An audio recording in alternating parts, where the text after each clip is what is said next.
बिस्मिल्लाहिर्रहमानिर्रहीम, अस्सलाम वालेकुम। आप देख रहे हैं नियो न्यूज़ और मैं हूं मोहम्मद अहमद अली। बुलेटिन में सबसे पहले बात करेंगे अवाम पर गिराए गए महंगाई के नए तूफान की। पहले टैक्सों का बड़ा तूफान, अब पेट्रोल बम से अवाम हलकान। हुकूमत ने रात के अंधेरे में अवाम पर नया पेट्रोल बम गिरा दिया।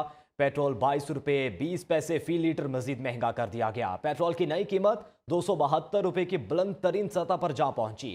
हाई स्पीड डीजल की कीमत में 17 रुपये 20 पैसे इजाफा कर दिया गया। डीजल की नई कीमत 280 रुपये हो गई। लाइट डीजल की कीमत 9 रुपये 68 पैसे बढ़ा दी गई है। मट्टी का तेल 12 रुपये 90 पैसे महंगा हो गया। मट्टी का 1 लीटर तेल 202 रुपये 73 पैसे का हो गया। हुकूमत ने 15 रोज पहले भी पेट्रोल और डीजल की कीमत में 35 रुपये इजाफा किया गया था। 16 दिनों में पेट्रोल की कीमत में 57 रुपये का बड़ा इजाफा किया गया है। आपको बता रहे हैं कि पहले टैक्सों का बड़ा तूफान, अब पेट्रोल बम भी आवाम पर गिरा दिया गया। हुकूमत ने रात के अंधेरे में आवाम पर नया पेट्रोल बम गिरा दिया। पेट्रोल 22 रुपये 20 पैसे फी लीटर मजीद महंगा कर दिया गया। पेट्रोल की नई कीमत 272 रुपये की बुलंद तरीन सतह पर जा पहुंची है। इस हवाले से आवाम का क्या रद्द-ए-अमल है, आप भी देखिए। पेट्रोल सस्ता कर दो भाई, इतने पैसे थोड़ी ना है लोगों के पास जो पेट्रोल डलवाएंगे। इधर खाने के पैसे नहीं है, पेट्रोल कहाँ से आएगा? पेट्रोल के पैसे कहाँ से आएंगे? महंगाई बहुत है यार, अरूज पर महंगाई है। इसने आवाम को ना पीस दिया है, और ये जो हालात मुल्क के नजर आ रहे हैं ना, आवाम को और पीस देंगे। क्या कहेंगे, बस दुआ ही कर सकते हैं हम सबके लिए, यही बेहतरी है। बाकी तो जो चलेगा अल्लाह मालिक। बस ये आवाम को गर्क कर रहे हैं और क्या है। ये जो इसाक डर का टोला है ये मुल्क को तबाह करके रहेगा भाई। क्या बोले अब इनको, ये हुक्मरान कर्जा ले लेते हैं और भुगतना आवाम को पड़ता है। कर्जे आवाम के लिए तो नहीं लेते ना, अपनी अयाशियों के लिए ले रही है। गैस बम भी फट गया, आवाम का दम घुटने लगा। हुकूमत ने एक ही रोज में आवाम पर पेट्रोल और गैस बम गिरा दिए। माहाना 200 यूनिट वाले घरेलू सारिफिन के लिए गैस 247 रुपये फी MMBTU मजीद महंगी। 300 यूनिट वाले घरेलू सारिफिन के लिए गैस 362 रुपये फी MMBTU महंगी। माहाना 400 यूनिट वाले गैस सारिफिन के लिए गैस 893 रुपये फी MMBTU महंगी हो गई। गैस सारिफिन पर 310 अरब रुपए का इजाफी बोझ डाल दिया गया। घरेलू और सनती कमर्शियल सारिफिन के लिए गैस महंगी कर दी गई। गैस की नई कीमतों का इतलाक 1 जनवरी 2023 से होगा, जबकि ओगरा ने गैस की कीमतों में इजाफे का नोटिफिकेशन जारी कर दिया। माहाना 100 यूनिट वाले गैस सारिफिन के लिए गैस 100 रुपये फी यूनिट MMBTU महंगी कर दी गई। 150 यूनिट माहाना वाले घरेलू सारिफिन के लिए गैस 47 रुपये फी MMBTU महंगी।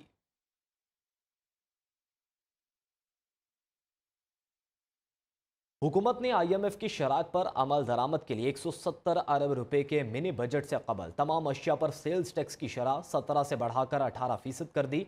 यानी अब सारिफिन अगर 100 रुपये मालियत की कोई चीज़ खरीदेंगे तो 18 रुपये इजाफी भरेंगे। इसी तनासुब से शहरियों पर इजाफी बोझ बढ़ा दिया गया। इसहाक डार ने मिनी बजट तजावीज़ ऐवान में पेश कर दी। कहते हैं कि सख्त फैसले करना पड़ेंगे, मुल्क की मईशत ठीक करेंगे।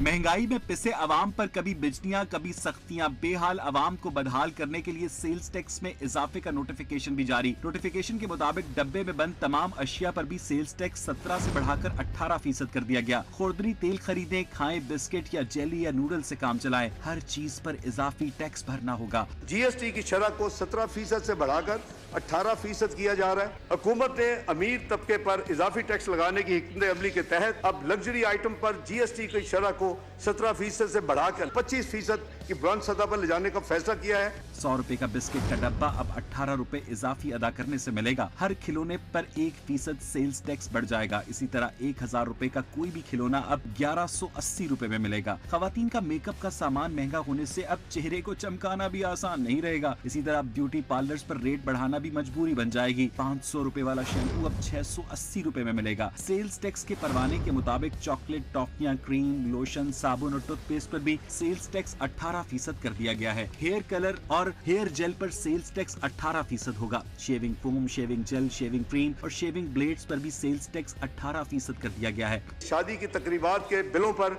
10% की शरह से withholding adjustable advance income tax नाफिज किया जाएगा। सिगरेट, एरेटेड और सूगरी जो ड्रिंक्स हैं इनके ऊपर जो फेडरल एक्साइज ड्यूटी की शरह में इजाफा तजवीज़ किया जा रहा है। इसके अलावा computers, laptops, gadgets, mobile, smartphones और आईपॉड्स भी अब महंगे दामों मिलेंगे। सैकड़ों इलेक्ट्रॉनिक्स की items, TV, LED, LCD, juicer, blenders, shakers और दीगर इलेक्ट्रॉनिक मशीनरी पर भी सेल्स टैक्स बढ़ गया है। आवाम पर टैक्सेस का बोझ डालते हुए हुकूमती बड़े IMF की शराइत पर अमल करते हुए शाइनिंग क्रीम, परफ्यूम और ब्रांडेड इतर पर भी सेल्स टैक्स 18% करना न भूले।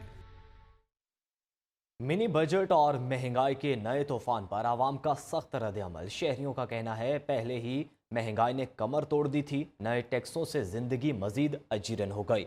बच्चों का पेट पालें या नए टैक्सेस दें, आवाम की राय उन्हीं की जुबानी जानते हैं। अभी आगे रमज़ान भी आ रहा है जिसकी वजह से हम सब सारे परेशान हैं। हर चीज़ पे टैक्स है, हर चीज़ पे टैक्स है। मजदूर अपने स्कूल के बच्चों की फ़ीस अदा नहीं कर सकते, ऊपर से अगर ये टैक्स लगाएंगे इस तरह तो जीना मुश्किल होगा। टैक्सेस देना मसला नहीं है, टैक्सी के इम्प्लीमेंटेशन, कलेक्शन ऑफ टैक्सेस और उनकी स्पेंडिंग ये ज़रूरी है। जो गरीब आवाम है इसका तो खाना खराब कर देगा। इतना ये महंगाई है कि कोई गरीब आदमी दुआ तक नहीं ले सकता। आवाम पे जो है बोझ बनेगा, गरीब आदमी जो है अपनी खुशियों पे भी नहीं वो कर सकते। ये मुश्किल हालात हैं, इंशाल्लाह हम उम्मीद करते हैं कि हम बेहतरी की तरफ भी जाएंगे। जो मजदूर तबका है पहले ही पिसा हुआ है महंगाई की वजह से, नए जो टैक्सेस लगे हैं इससे उनका मजीद जो है उस पर लोड पड़ जाएगा। गरीब आदमी ने नुकसान है क्योंकि टैक्स बढ़ेगा और चीज़ का रेट बढ़ा देगा। गरीब आदमी मजदूरी अगे नहीं मिलती, तनख्वाह आगे थोड़ी है। महंगाई ऑलरेडी जितनी ज़्यादा हो चुकी है, फर्दर इसका इम्पैक्ट अभी कमिंग डेज में दोबारा आएगा तो हमारे लिए तो मेरे ख्याल से रोटी खाना भी बहुत मुश्किल हो जाएगा। IMF पैकेज मिल भी जाए तो मुल्क नहीं चल सकता। पाकिस्तान श्रीलंका जैसी सूरत हाल पर पहुंच चुका है। इमरान खान के मुल्क दिवालिया होने की रट बरकरार है। कहते हैं मिनी बजट से आवाम पर महंगाई का बोझ मजीद बढ़ेगा, बिजली और गैस के बिल मजीद बढ़ जाएंगे। डॉलर के मुकाबले में रुपया 90% गिरा है। इसहाक डार के डॉलर 200 रुपये से नीचे लाने के दावे कहाँ गए? PTI सरबराह ने साबिक आर्मी चीफ को फिर निशाने पर ले रखा। कहा जनरल बाजवा ने वज़ीर आज़म का फोन टैप किया, जो संगीन जुर्म है। ये हम अगर IMF की बातचीत मान भी गए, ये अभी यहाँ रुकने नहीं लगा हमारे मुल्क का जो तेजी से हम दलदल में फंसे हुए हैं। एक मिनी बजट आया और ये जो मिनी बजट है इससे एक अवाम के ऊपर एक मजीद और महंगाई का बोझ पड़ने लगा। क्रेडिट एजेंसी जो बताती है कि पाकिस्तान के माशी हालात क्या है, उसमें फिच एक एजेंसी है, उसने CCC- कर दिया पाकिस्तान। यानी हम अब वो श्रीलंका की स्टेज के ऊपर पहुंच गए हैं। जो गैस का जिसका बिल 3000 का आता था आज हो जाएगा 4300 का। जो बिजली का बिल जिनके घर 10,000 आता था वो 13,000 पे चला जाएगा। और तीसरी तरफ रुपया डॉलर के बनिस्बत 90 रुपया गिरा है कि कभी पाकिस्तान की तारीख में इतना ज्यादा डॉलर महंगा नहीं हुआ और इतनी तेजी से रुपया गिरा नहीं। घी 380 अरब रुपए किलो था, अब घी 600 अरब रुपए किलो हो गया है। इमरान खान खिताब के दौरान चकरा गए, घी इतना महंगा कर दिया कि सुनने वाले भी दंग रह गए। आप भी सुनिए। जो घी है वो 380 अरब था, 380 अरब था, 380 अरब था। रुको जरा, सब्र करो। आज 600 अरब केजी पहुंच गया। 600 अरब केजी पहुंच गया। नाज़रीन, हिफाजती जमानत मुस्तरद होने पर कप्तान की गिरफ्तारी का खदशा। लाहौर पुलिस की जानिब से ऑपरेशन मुतवक्के। पुलिस की भारी नफरी जमान पार्क में मौजूद रही। इमरान खान की रहायशगाह के एतराफ में गश्त। PTI के कारकुनों की बड़ी तादाद जमान पार्क में मौजूद। खिलाड़ियों की कप्तान के हक में नारेबाजी। जमशेद इकबाल चीमा और मुसर्रत जमशेद चीमा ने मीडिया से गुफ्तगू में कहा, अपने लीडर इमरान खान को कभी गिरफ्तार नहीं होने देंगे। अवाम मौजूदा हुक्मरानों का मुहासबा करेंगे। यही वक्त है कौम अब घर से निकले। इमरान खान की हिफाजती जमानत पर समात आज होगी। लाहौर हाई कोर्ट ने जस्टिस तारिक सलीम शेख समात करेंगे। अदालत ने गुज़श्ता रोज़ चेयरमैन PTI को पेश होने के लिए सुबह 9 बजे तक की मोहलत दी थी। गुज़श्ता रोज़ अदालत में 3 बार समात हुई थी। गुज़श्ता रोज़ इस्लामाबाद के ATC ने इमरान खान की अबूरी जमानत मुस्तरद की थी।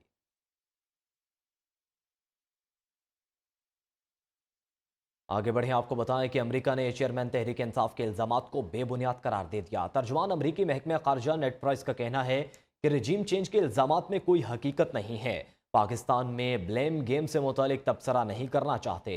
पाकिस्तान में किसी भी सियासी रहनुमा और जमात से बात करने के लिए तैयार हैं। पाकिस्तान के साथ दरीना ताल्लुकात को अहमियत देते हैं। जमहूरी और खुशहाल पाकिस्तान हमारे मुफाद में है। पाकिस्तान अमेरिका का काबिल एतमाद शराकतदार है।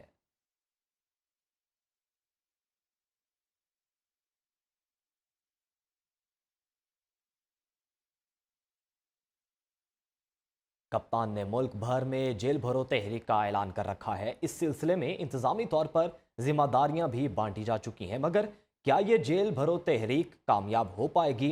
इस सवाल का जवाब तलाश करने के लिए पहले जेल भरो तहरीक की तारीख जानना जरूरी है। साथी एंकर सलमान हैदर मजीद बताएंगे।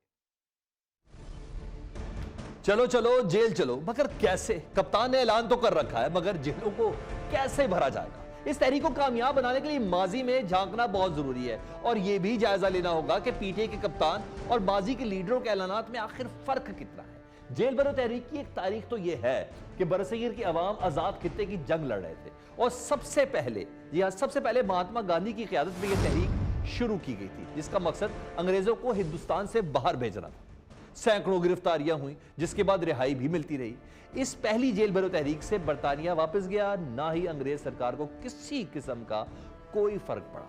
महात्मा गांधी के बाद भारत में कोई जेल भरो तहरीक का इशारा नहीं मिला, लेकिन पाकिस्तान में इस तहरीक ने सियासी नारे की हैसियत इख्तियार कर ली। लेकिन अमली तौर पर पाकिस्तान में बाज़ाब्ता तौर पर एक ही जेल भरो तहरीक का आसार नहीं है, जो ज़ियाउल हक के खिलाफ बनने वाले सियासी जमातों के इत्तेहाद MRD, जी हाँ, MRD तहरीक बहाली जमहूरियत ने शुरू की थी। MRD ने अपने मुतालबात की मंजूरी के लिए जेल भरो तहरीक का आगाज किया तो बेगम नुसरत भुट्टो ने लाहौर में गिरफ्तारी पेश की। उन्हें बाद हज़ार कराची मुंतकिल कर दिया गया, जबकि बेनज़ीर भुट्टो के पंजाब में दाखिले पर पाबंदी आयद कर दी गई थी। कुछ ही अरसा हुआ और ये तहरीक भी दम तोड़ गई। अक्टूबर 1999 जब परवेज मुशर्रफ इख्तिदार में आए थे तो कुछ माह बाद नून लीग की जाने से भी जेल भरो तहरीक के ऐलानात सामने आए थे, मगर ये नारे भी कुछ ही दिनों में खत्म हो गए। पाकिस्तान में उसके बाद किसी सियासतदान ने जेल भरो तहरीक का नाम नहीं लिया। तहम इमरान खान ने अक्टूबर 2022 में मियाँवाली में एक जलसे से खिताब में ऐलान किया था कि वो जल्द ही जेल भरो तहरीक की कॉल देंगे। तज्जियाकारों के मुताबिक इमरान खान और उनके साथियों के सामने ऐसा कोई कानून नहीं है जिसे तोड़ने पर वो गिरफ्तारी के हकदार बन जाए और जेलें भर दे। इमरान खान और उनके हजारों साथियों का ऐसे जराइम का इर्तिकाब करना होगा जो ज़ाब्ता फौजदारी के तहत काबिल दस अंदाजी पुलिस हो, जो बज़ाहिर मुमकिन नजर नहीं आ रहा। और मोबाइल फोन पर ऑनलाइन गेम खेलने वाली एक और लड़की मुबैना तौर पर अगवा। कराची शाह फैसल कॉलोनी पुलिस ने वारदात की FIR दर्ज कर ली। लड़की के घर से जाने की फुटेज भी मंजर आम पर आ गई। लड़की की गेम के जरिए एक लड़के से दोस्ती हुई। रावलपिंडी से कवैत भेजे जाने का शुबा है। पुलिस ने लड़की की तलाश शुरू कर दी है। रिपोर्ट करेंगे रजब अली। कराची शाह फैसल कॉलोनी की रिहायशी कम उम्र लड़की को मुबैना तौर पर अगवा कर लिया गया। पुलिस ने 13 साल लड़की के वालिद की मुद्दत में FIR दर्ज कर ली। पुलिस को दी गई दरख्वास्त में लड़की के वालिद का कहना है कि लड़की की अब्दुल्ला नामी लड़के से लूडो गेम के जरिए दोस्ती हुई, जिसने लड़की को वरगला कर कराची में मुकीम अपने रिश्तेदारों की मदद से अगवा कराया। वो लड़की को पिंडी से कुवैत ले जाने का इरादा रखते हैं।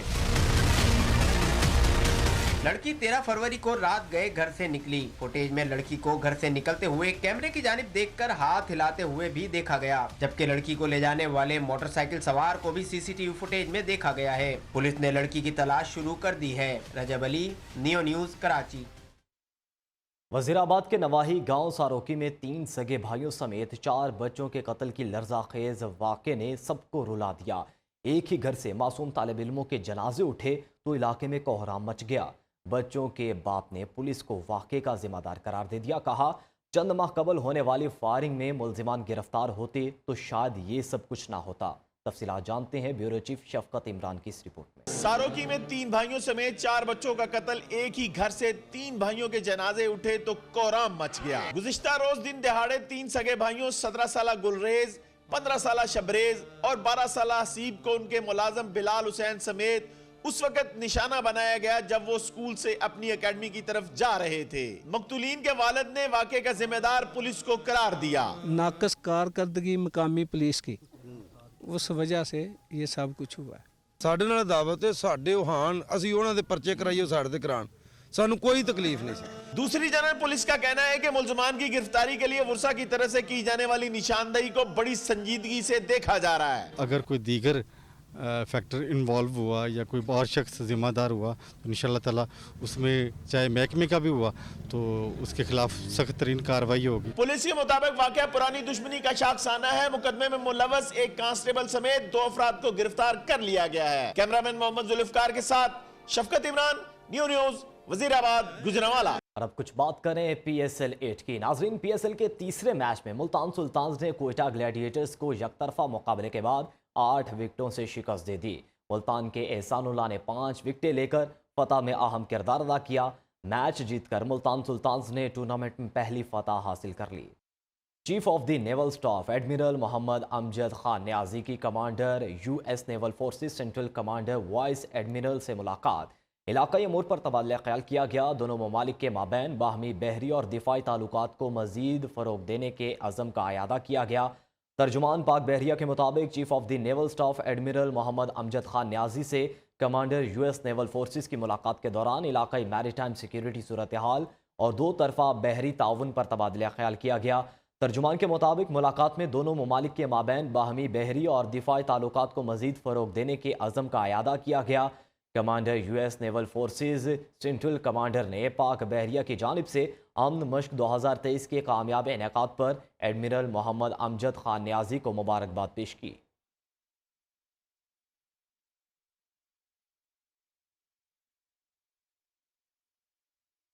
नाज़रीन, एक मरतबा फिर खलाई मखलूक और UFO की बातें की जा रही हैं। अमरीका और कनाडा की सरहद पर मशकूक खलाई चीज़ क्या है?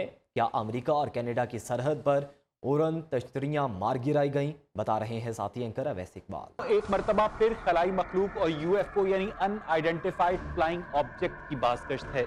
जी जनाब, अब ये मामला गर्म हुआ है अमेरिका और कनाडा की सरहद पर। बातें ये गर्म है कि ये उड़न तश्तरियां थी जिन्हें नासा की निशानदही पर अमरीकी फोर्सेस ने मार गिराया। ये तो एक मफरूजा, मगर इसको हकीकत समझने वालों की भी कोई कमी नहीं है।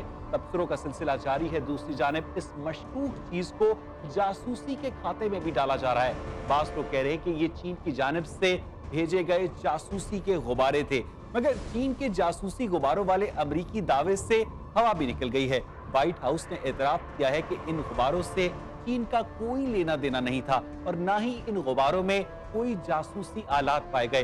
गुज़िश्ता हफ्ते 3 मुख्तलिफ मकामात पर अमरीकी एयरफोर्स की जानिब से मशकूक गुब्बारों को मार गिराने की खबरें भी सामने आई थी। इन इल्जामात के बाद अमरीकी वजीर खारजा ने चीन का दौरा भी मंसूख कर दिया था।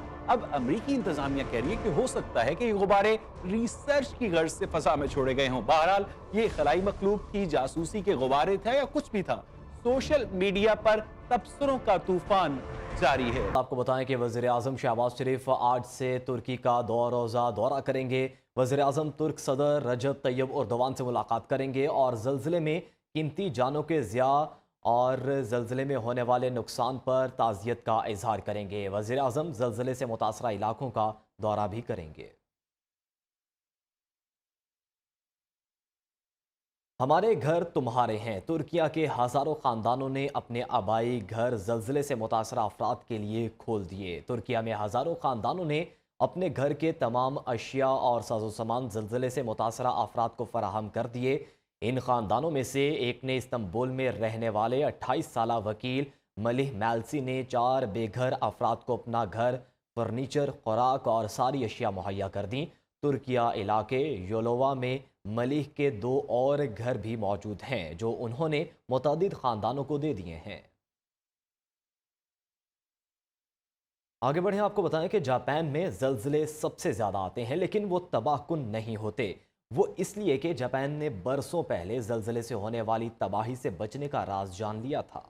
जापान इंतहाई शिद्दत के जल्जलों का मरकज, लेकिन जापान की बुलंद और बाला इमारतें शदीद तरीन जल्जले के झटके भी सह लेती हैं। ऐसा क्यों? दरअसल जापान ने बरसों पहले जल्जलों से महफूज इमारतें तामीर करने का राज जान लिया था। जापानी इमारतों की बुनियादें लोहे के ऐसे लीवर पर खड़ी होती हैं जो जल्जले की सूरत में झटकों की शिद्दत को बुनियादों से बाकी इमारत तक मुंतकिल होने नहीं देते। बुनियादों और बाकी इमारत के दरमियान हाइल लोहे के लीवर हल्की तवानाई को जज्ब करते हैं। यही वो टेक्नोलॉजी है जिसकी वजह से जापान की इमारतें जल्जला प्रूफ हैं, जबकि बाकी दुनिया में मामूली शिद्दत का जल्जला भी तबाहकुन साबित होता है। और मोदी सरकार बरतानवी नशरियाती इदारे BBC पर चढ़ दौड़ी। मोदी मुखालिफ डॉक्यूमेंट्री नशर करने पर भारतीय इनकम टैक्स हुक्काम ने दिल्ली और मुंबई में BBC के दफातर पर छापे मारे। मुलाजमीन के मोबाइल फ़ोन जब्त कर लिए गए। BBC ने मुलाजमीन को घर से काम करने की हिदायत कर दी। इंतकाम की आग में अंधी मोदी सरकार BBC पर टूट पड़ी। गैर जानिबदार सहाफत और आजाद मीडिया मोदी सरकार के फाशिज्म की भेंट चढ़ गया। मोदी मुखालिफ डॉक्यूमेंट्री नशर करने पर भारतीय हुकूमत ने BBC को इंतकाम का निशाना बना डाला। भारतीय इनकम टैक्स हुक्काम ने दिल्ली और मुंबई में BBC के दफातर पर छापे मारे। दिल्ली में छापों के दौरान मुलाजमीन से मोबाइल फोन जब्त कर लिए गए। मुंबई में खवातीन को हरासा किया गया और मुलाजमीन को जबरी रुखसत पर भेज दिया गया। BBC ने इंडिया दी मोदी क्वेश्चन के उन्वान से एक डॉक्यूमेंट्री नशर की थी, जिसमें मोदी को गुजरात फसादात में बराह रास्त जिम्मेदार करार दे दिया गया था। अमरीकी महकमा खारजा के तर्जमान नेड प्राइस ने मोदी सरकार के इकदाम की शदीद मजम्मत की। कांग्रेस ने BBC के दफातर पर हमलों को मोदी सरकार की तरफ से गैर एलानिया इमरजेंसी करार दे दिया। और नाजरीन, पाकिस्तानी अदाकारा महविश हयात का नया रूप। महविश हयात का डैनियल क्रेग के स्टाइल में डांस सोशल मीडिया पर वायरल। इसी के साथ ही न्यूज़ बुलेटिन से फिल वक्त इतना ही। आप देखते रहिए पाकिस्तानियों की आवाज़।